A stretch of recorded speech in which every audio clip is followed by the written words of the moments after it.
దళితులకు జనాభా దామాషా ప్రాతిపదికన అన్ని రకాల అవకాశాలు కల్పించేందుకు కృషి చేస్తామని ముఖ్యమంత్రి చంద్రబాబు ప్రకటించారు. దళిత తేజం తెలుగుదేశం కార్యక్రమం ప్రారంభించిన ముఖ్యమంత్రి అంబేద్కర్ జగ్జీవన్ రామ్ స్ఫూర్తితో రాబోయే రోజుల్లో దళితుల సంక్షేమానికి మరిన్ని చర్యలు తీసుకుంటామన్నారు. దళిత యువతను పారిశ్రామికవేత్తలుగా తీర్చిదిద్దేందుకు ఇప్పటికే చాలా కార్యక్రమాలు అమలు చేస్తున్నామని చెప్పారు. అన్ని వర్గాలతో సమానంగా షెడ్యూల్డ్ కులాలు పైకి వచ్చే వరకు అండగా ఉంటామని చంద్రబాబు భరోసా ఇచ్చారు.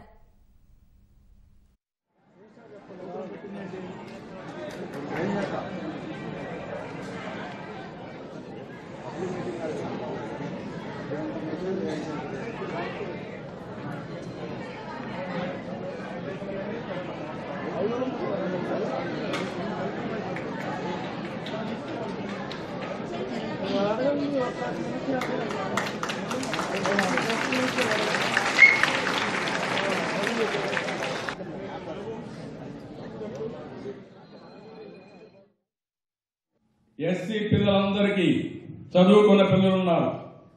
కొంతమంది ఉద్యోగాలు పోతున్నారు, కొంతమంది ఊర్లో ఉన్నారు. వీళ్ళని పారిశ్రామికవేత్తలుగా తయారు చేయడానికి ఈ ప్రభుత్వం ముందుకు పోతున్నాం.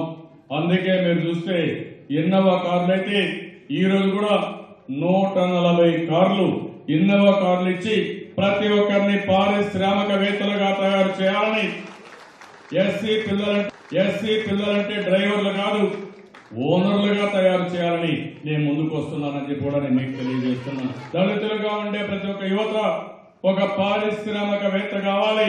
అందుకని నా శక్తి సామర్థ్యాలన్నీ ఉంటే అన్ని చేస్తానని చెప్పి మరొకసారి మీకు ఆలోచిస్తున్నా. ఐకమత్యంగా మీరు ఉండాలి. అందుకే ఒక పక్క చూస్తే రామయ్య గారు, ఇంకో పక్క చూస్తే ఆనందబాబు గారు. జనాభా దామాష ప్రకారం ఇద్దరికి న్యాయం చేస్తాం, ఇద్దరిని పైకి తీసుకొస్తాం, దళితుల ఐక్యత పెంచుతాం.